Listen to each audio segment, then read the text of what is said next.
Hello and welcome to episode 32 of my Working with Evernote series. In this episode, I want to take you to the next level of project planning of the Natural Project Planning method of GTD.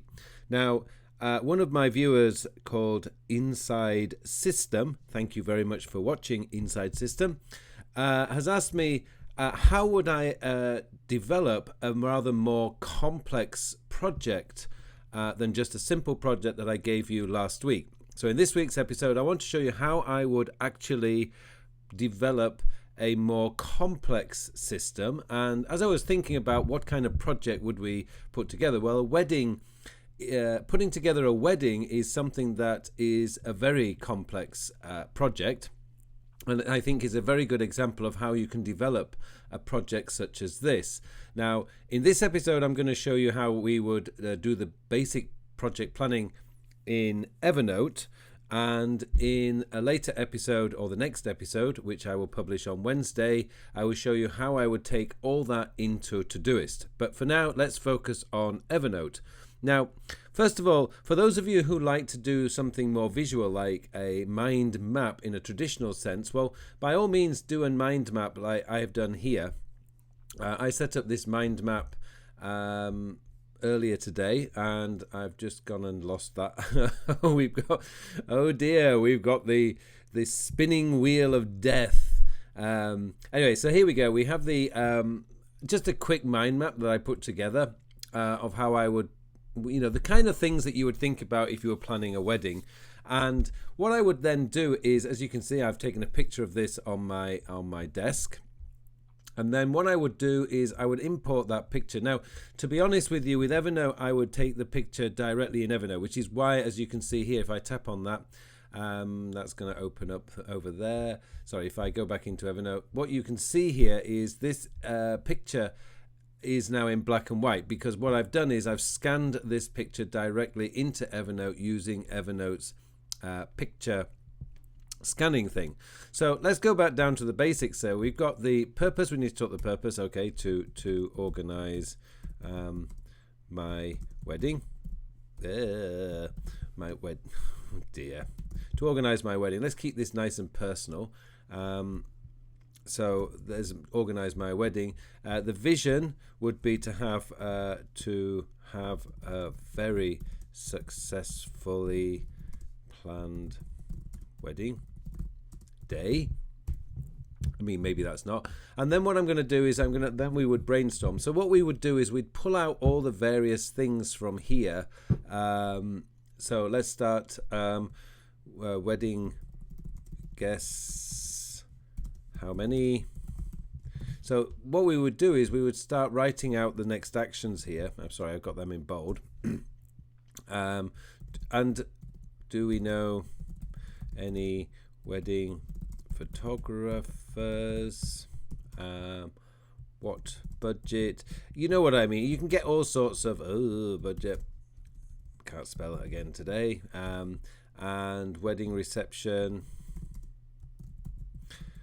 And where, etc. So you can just randomly pull out all your ideas and just get them typed down. Now, the next thing is next actions. Now, this is where you would be slightly different from the basic project planning, because with a wedding, you're going to have very many different parts to setting up a wedding. As you can see from up here, we have like wedding guest list, guest, photographer, wedding reception, honeymoon. Now, what I would do is, if I had actually been doing this on a mind map like this, I would probably organize it like that. But let's just go next action. So I'm going to separate these by title. And so what I'm going to do is let's start wedding guests.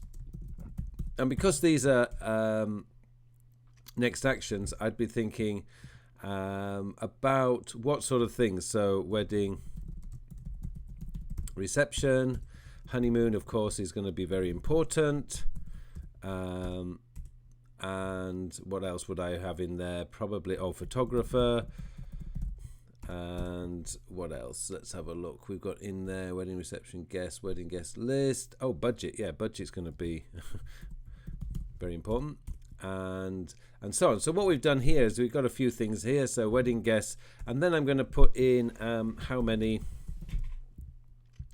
guests do we want.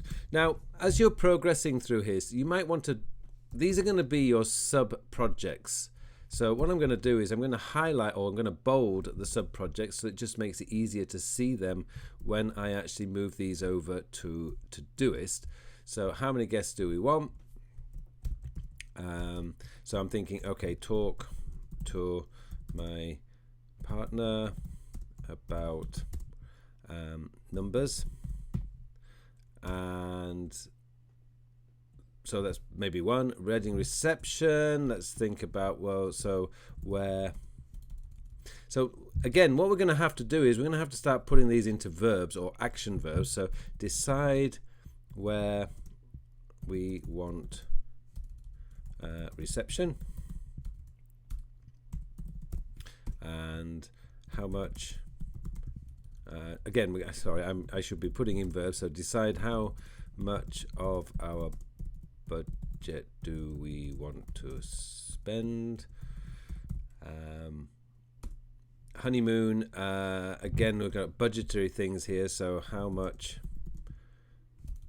Again, we got to use the verbs. I got to get used to this. Decide. I normally have more time to go through this, and I would plan this over a few days, maybe even a couple of weeks with such a big project like this before I move it into my Todoist. So decide where we want to go.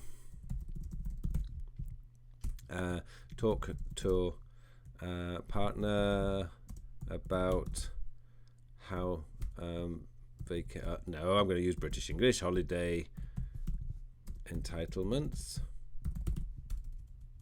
because you need to know how much holiday you can have from your work. And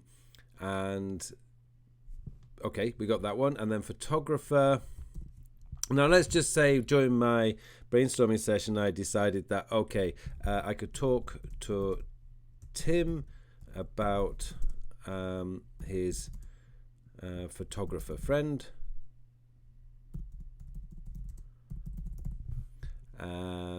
So you get the idea. We can just add in tasks as we go down them. But what you got to do is, particularly if you're using Evernote if you're using Todoist with this, you need to be thinking about how you're going to structure the project in Evernote. So this is where I would probably start doing that sort of thinking underneath the next actions. I'd be thinking about how I'm going to create my sub projects. Now, for those of you who don't use Evernote and don't use Todoist, but use Evernote for your planning, then you can actually just go down and sort of like highlight these like that and create the checkpoint. So now you've got the checkpoints in here, and you can do the same for this one. You can just add the checkpoints underneath. Once you've got the list, it's very easy to do. So I'm going to get rid of those because I'm going to use Todoist for this in the next episode. But you get the idea of how you would expand a more complex project. And I know that a wedding is going to be a very complex project, and I'm sure that if I had more time and I didn't want to bore you with just adding more and more stuff, these lists could get very, very long. And so when you're planning a big project like this, it's not going to happen in 5 minutes. It's going to take maybe 5 days. It could even take 4 or 5 weeks as you're going through this and keeping everything in Evernote as you're adding it and as you're brainstorming it and as you're developing the project. It depends, of course, how much time you have before the actual wedding day. But those are the kind of things that you need to be thinking about. And Evernote gives you a wonderful platform to add and subtract and just play around with ideas before you take it into your next actions or when you start delivering on your next actions. And that's really what I wanted to show you today. So with Evernote, these notes and the flexibility that you have to create such a complex plan, and as I say, wedding planning is a complex business, and there's also a lot of time pressures involved. And the good thing about Evernote is you can actually add a reminder to this note, so you can actually turn this note into an action orientated note to check every day or every 2 weeks or every 3 weeks. Entirely up to you. Obviously I don't need to do that, because in the next episode I'm going to show you how I would actually process this project. But anyway, hopefully this gives you an idea. Now, one of my viewers, and I'm really sorry I've forgotten his name, did ask during the week about what would I do with this original planning note. Would I keep the planning note as well as have it in my Todoist? Well, the answer to that is yes, I would keep this planning note, because you never know. This is a wedding, and hopefully you only ever get married once, but there could be other projects that you develop in the future that are similar to a project that you've done before, and you can use that as reference material. And I would actually use the original note as a reference material, just to make sure that I've thought of everything. And as you know, when you're thinking, you can get all sorts of ideas just when you're walking between. You could be just taking your dog for a walk, or you could be walking to work, or you could be on a bus, or you could be even taking a shower, and you suddenly get a brilliant idea. But the idea needs developing more. Then again, this is where Evernote comes in handy, because you can just drop that idea, develop it as and when it comes. Okay, I do hope that this episode has taken you to the next level of project planning and shows you how Evernote can really help to empty all those ideas that you have in your head out and into an external system that you can trust. Okay, thank you very much for watching this episode 32. Don't forget to join me again in the next episode, and also for those of you who are following my Todoist series, don't forget that the next part to this and how you would take this into Todoist will come in the next episode. So I wish you all a very productive week, and I will see you very soon.